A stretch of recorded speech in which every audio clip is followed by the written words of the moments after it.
Précédemment, on a vu une politique de lotissement où les quantités commandées sont toujours fixes, on doit toujours commander la même quantité économique de commandes. Maintenant, nous allons voir une politique de lotissement où les commandes sont à intervalles fixes, c'est-à-dire que à chaque laps de temps, je dois toujours lancer une commande de production ou d'achat. Donc ici, on lance des lancements planifiés à quantité variable, mais selon une périodicité déterminée. Donc je dois vérifier à chaque période quel est mon besoin et je planifie à l'avance pour consommer ce qui a été stocké. Donc ici, on cherche le nombre de périodes pour lesquelles il faut commander, tout d'abord. Donc si je vais travailler sur 12 semaines, 15 semaines, etc. Et une commande doit être un nombre entier de périodes. Le nombre de périodes sera égal à I, où I est égal à la quantité économique de commande que j'ai déterminée précédemment, divisé par la demande moyenne. Et on arrondit à l'entier le plus proche. Donc l'avantage ici, c'est de réduire les coûts de stockage. Comme on a vu dans l'exemple précédent, parfois je tombe dans un cas où j'ai besoin d'une seule unité, mais que je suis obligé de commander 438 unités, ce qui est excessif et qui entraînera donc des coûts de stock très élevés.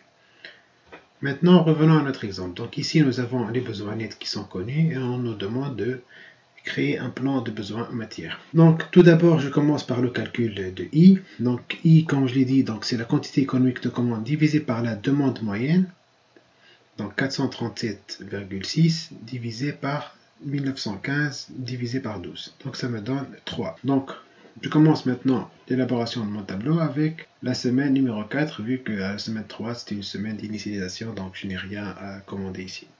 Donc pour la semaine numéro 4, je dois satisfaire un besoin net qui est égal à 90. Mais vu que j'utilise des commandes à intervalle fixe et que mon intervalle est égal à 3, donc je dois satisfaire la demande pour 3 périodes successives.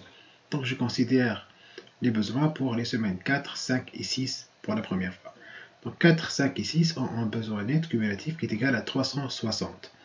Donc mon besoin pour la semaine 4 sera égal à 360. Et je dois avoir une réception planifiée qui est égale à 360. Donc je la lance une semaine avant, c'est-à-dire à la semaine numéro 3. Ensuite, je calcule le stock final prévu. Le stock final prévu à la semaine 4 sera égal à 360 moins 90, ce qui a été consommé à la semaine 4.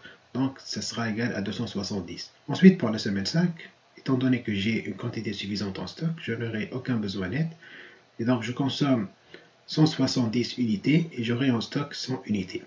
Ensuite, pour la semaine 6, j'ai une demande qui est égale à 100 réellement, et donc il me restera en stock 0.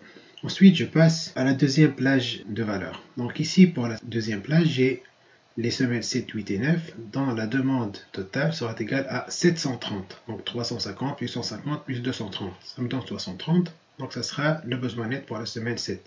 Pour la semaine 7, donc je dois avoir une réception planifiée qui est égale à 730, que je vais lancer une semaine avant, c'est-à-dire à la semaine 6. Et je consomme 350 unités. Il me restera en stock 380 unités. Ensuite, je passe à la semaine 8. À la semaine 8, j'ai déjà en stock 380 et j'ai un besoin qui est égal à 150. Donc, il me restera en stock 230 et je n'aurai aucun besoin net. Ensuite, pour la semaine 9, étant donné que j'ai en stock 230, qui ma demande est égale à 230, donc je n'ai rien en stock. Ensuite, je passe aux semaines 10, 11 et 12. Pour les semaines 10, 11 et 12, donc je fais 75 plus 150 plus 275. Ça me donne un besoin net qui est égal à 10, qui va regrouper les besoins des semaines 10, 11 et 12. Je fais une réception planifiée qui est égale à 500 pour la semaine 10, que je lance une semaine avant, c'est-à-dire à la semaine 9. Et je commence la consommation de produits. Donc je consomme 75 unités. Il me restera 500 moins 75, c'est-à-dire 425. Ensuite, à la semaine 11, je consomme 150 unités.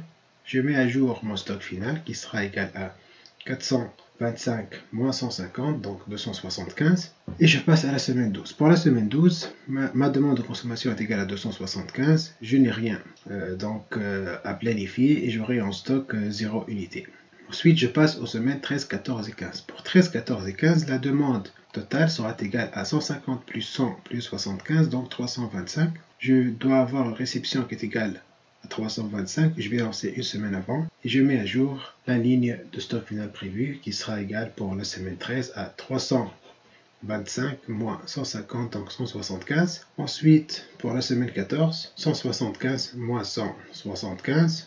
Et à la semaine 15, je consomme tout ce qui reste des unités qui sont en stock, donc j'aurai en stock 0.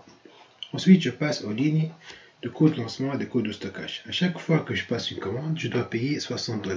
Donc je paye 60 $ à la semaine 3, semaine 6, semaine 9 et semaine 12. Ensuite, je calcule les coûts de stockage. Mon coût de stockage est égal aux unités stockées fois le coût de stockage qui est égal à 0,10 $. Donc ça sera égal à 27 pour la semaine 4, 10 $ pour la semaine 5 et ainsi de suite. À la fin, je calcule les coûts totaux qui seront égaux à 433 $ si je fais un plan de besoin en matière avec des commandes à intervalles fixes.